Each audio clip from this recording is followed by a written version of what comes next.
Hey guys, this year in convenience stores in Japan, these electronic cigarettes have become a common scene.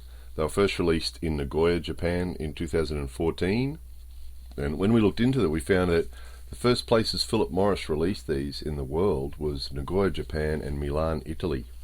So apparently they released them there first to sort of test them out, and then once they found that they were selling okay, then they started to roll them out other places around the world and all around Japan.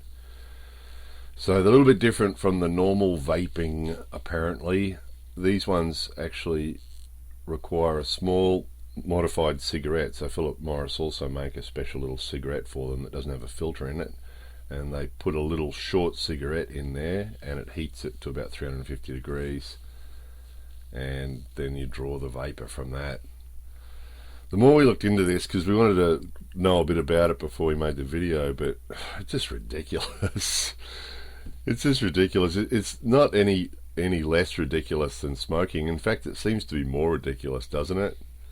Mucking around with all this with batteries. Apparently it takes 6 minutes. The battery lasts for 6 minutes and has to be recharged, and then they get 14 drags out of each little cigarette, and then they've got to throw it away and stick another one in there, and just better off without it, aren't you?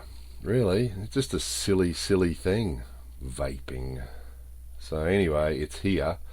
Hard to know if it's going to catch on or not. Obviously, smoking in Japan is still a fairly acceptable thing to do. We've made videos about that before. You can still smoke in a lot of restaurants in Japan, and most places around Japan you can usually smoke. There are places you can't. Some restaurants you can't.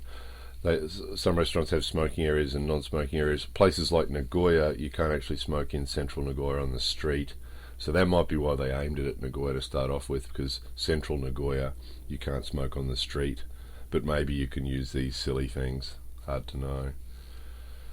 So, yeah, haven't seen anybody using one anywhere in Japan so far. Haven't seen anyone using them, just seeing them being sold. And the staff in the shop said that people are buying them, so someone's using them. Silly things. Anyway, there it was. More videos coming soon.